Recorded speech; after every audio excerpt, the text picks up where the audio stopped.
Bahman is an Iranian-American peace activist who has been involved in the struggle for peace and justice in the United States and around the world since the 1970s.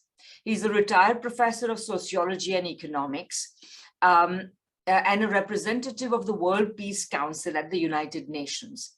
He is also a member of the Administrative Committee of the United National Anti-War Coalition, or UNAC for short, an organization with which the International Manifesto Group has collaborated before. Bahman was also serving as co-chair of the Venezuelan Embassy Protectors Defense Committee in Washington, D.C. Was the coordinator of the Coalition Against U.S. Foreign Military Bases and the Global Campaign Against U.S. NATO Military Bases. He has also played a role in other organizations, such as being coordinator of the Hands of Syria Coalition, the People's Mobilization. He was the chair of the Iran Working Group of Veterans for Peace. His research area includes the political economy of capitalism and socialism, something that is very close to the Manifesto Group. So again, lots to collaborate on, Bahman. And his articles on the subject have appeared in such journals as Pacific Affairs and Nature, Society, and Thought. He is the author of the book Heroic Struggle, Bitter Defeat, Factors Contributing to the Dismantling of the Socialist State in the USSR, which was published by International Publishers, New York. So Bahman will speak for about 15 minutes. So Bahman, the floor is yours. Thank you very much, Radhika. And thank you to Arnold for allowing me to be part of this very distinguished panel celebrating the 1979 revolution in Iran. I just want to say about the book that Arnold wrote and Mohammed had translated, that I eagerly read the Persian copy, Farsi copy of it as soon as I received it. And I congratulate Arnold for the content and Mohammed for the excellent translation of the book. It is really an invaluable asset for the movement. Today, I'm going to briefly talk about what brings revolutionary Cuba and Iran, two completely different social, political, and economic systems together. What interests do they have in common? Let me start by referring to the characterization of the Iranian Revolution as Islamic Revolution. I will not get into the ups and downs of what happened in the past 43 years and focus only on the aspects of the Iranian Revolution that Iran and Cuba have in common. It is true that the 1979 revolution happened under the leadership of Ayatollah Khomeini and Islamic forces under the banner of Islam. But it would be inaccurate to characterize it merely as an Islamic revolution. I am not saying that it was not, but it was more than that. It was an anti-imperialist popular revolution led by Islamic ideology. In a sense, it was Islamic in form, anti-imperialist in essence.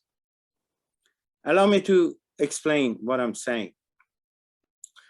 The popular demands throughout the revolutionary process were independence, freedom, and social justice, not just implementation of Islam.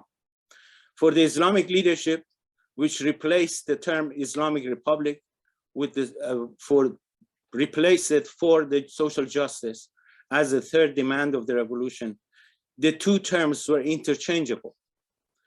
The participation of the revolution went far beyond the Islamic forces. It included the nationalists, the left, and the communists.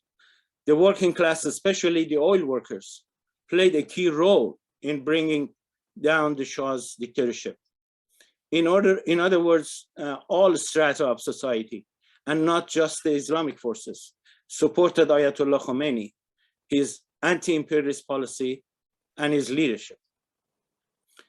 What made Ayatollah Khomeini the undisputed leader of the revolution when the US tried to stop the revolutionary process halfway by arranging the Shah's departure, creating a royal council chaired by the Shah's wife, Farah, and appointed Shapur Bakhtiyar as prime minister. It was agreed among them that Bakhtiyar would dissolve Shah's brutal secret service, Savak, as he did, in order to quell the wrath of the people and stop the revolutionary process. The imperialist plan created much confusion among the revolutionary masses, as it led to the Shah's departure and satisfied one of the main demands of the people by dissolving Savak. It was at that stage that Ayatollah Khomeini elevated the popular demand of the Shah Moscow to monarchy Moscow and called for the removal of Bakhtiyar and his government. He rejected the idea of establishment of an Islamic state proposed by many in religious establishment and called for the formation of a republic guided by principles of revolutionary Islam. The Revolutionary Council formed after the defeat of the US plans and removal of Bakhtiyar transformed the Iranian society in ways that did not necessarily follow the traditional Islamic principles. One example is the concept of private property, which is sacred in traditional Islam. The Revolutionary Council appointed by Ayatollah Khomeini confiscated the properties of the previous ruling class, nationalized major industries, including banks, insurance, foreign trade, and turned over the Israeli embassy to the PLO, named the street in front of the British embassy Bobby Sands Streets.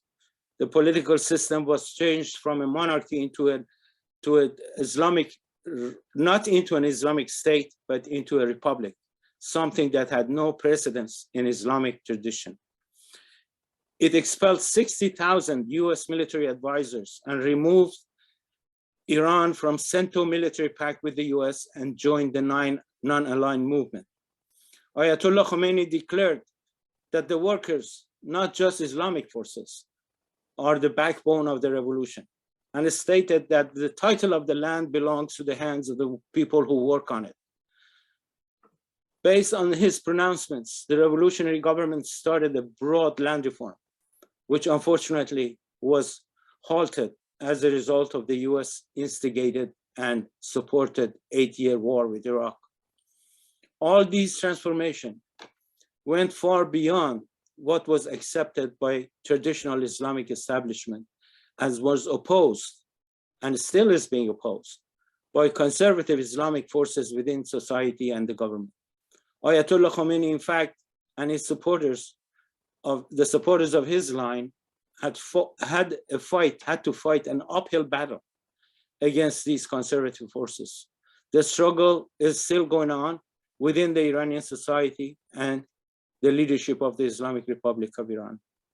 For more than 2 decades, the more conservative and pro-West wing of the leadership of Iran managed to get the upper hand and tried to move Iran toward a neoliberal system of privatization and economic restructuring demanded by the IMF and the World Bank.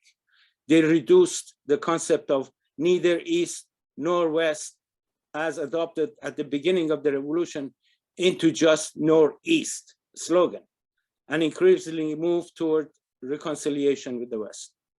But those of us who supported the revolution from the very beginning and continue to do so now are today very happy to see that the more radical wing of the leadership has now taken charge and is moving Iran closer to the East, where it in fact belonged from the very beginning.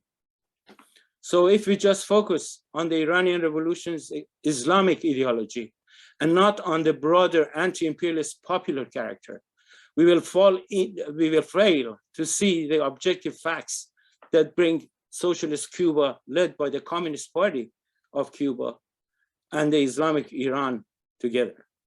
It is not their ideology that brings these two states together, but the fact that both revolutions in Cuba and Iran disrupted the imperialist order of domination in their respective regions, and now jointly along with dozens of other countries that are resisting imperialist aggression, including economic sanctions, military interventions, and violations of their sovereignty, are fighting for their independence and their right to self-determination.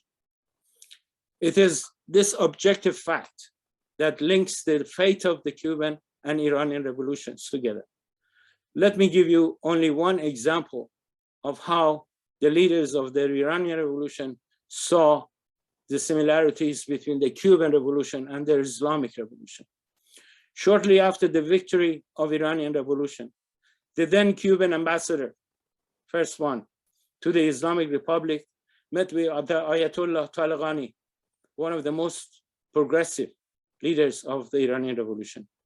After that meeting, Ayatollah Talabani publicly said, as Mr. Ambassador describes it, the Cuban revolution is also an Islamic revolution. Similarly, when Fidel traveled to Iran in May 2001 for the first time after the revolution, the then Iranian President Khatami welcomed him by saying, "Our nation has great affection for the people of Cuba, and Mr. Castro's presence today comes after 22 years of waiting." In response, Fidel said, "Iran is an epic country of revolution, culture, and civilization. I feel at home here." He praised Iran as a pioneer on the road to independence and liberty, and for its anti-imperialist struggle since 1979. I'm not here again. I will want to emphasize that I'm not trying to reduce the role of Islam in the success of the Iranian revolution, but I want to point to the elements that linked Iranian and Cuban revolutions at their core. Radhika, if I have a couple of more minutes, I would like to share a memory that I have from the hostage-taking situation. Absolutely, you do. Please go ahead. You have about 4 minutes, according to— Oh, great, thanks. Yeah. I want to go back to this example of a memory that happened to me, actually. It's just in a kind of interesting. At the time of the embassy takeover, I don't call it hostage taking because nobody took hostages.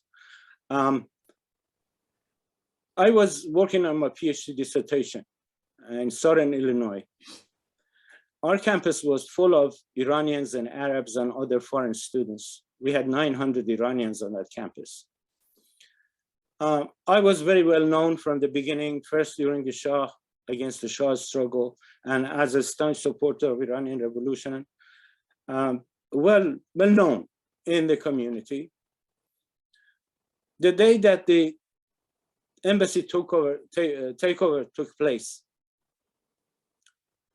it was interesting that the day after, because Iran is ahead of us in terms of time in the US, the Iranian Student Islamic Association on campus, which was really all of them were followers of Ayatollah Khomeini then and his line, and had very close relationship with us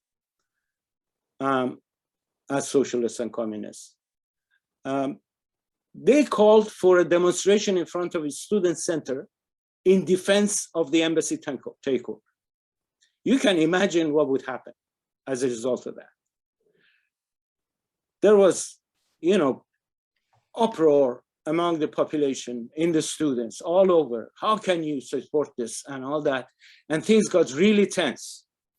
And the Iranians were being attacked all over the place, in restaurants, in bars, on the streets, and all that. It got to a point where Palestinians, who were the main targets at the time of the wrath of the reaction in the United States, had to say, "I'm a Palestinian, not Iranian," to save themselves at that time. So the following day, the university's vice president for student affairs called me to his office and said, "Your life is in danger. You have to leave the city. And don't drive. Take a bus and leave the city for a while." So I did. I got a ticket for a bus to Chicago to some of my friends and comrades, and sat in the bus As it was leaving, somebody, an American with a kind of a bulky person, a very strong man, sat next to me. The bus took off, and after a while, he started talking to me, you know, chatting and all that. We had 8 hours of drive. He said, "Where are you from?" I was stuck. I didn't know what to say. I said, "I'm from Turkey." Suddenly, he started speaking Turkish to me. I was surprised. I didn't know what to say. I said, "Sorry, I was raised in the United States. I do not understand Turkish." "How do you know Turkish?" He said, "Well, I am a member of US Army stationed in NATO base in Ankara, in Turkey. That's how I know Turkish." So I got away with it, but it was close. So I just wanted to share that with you. Thank you very much for giving me the time.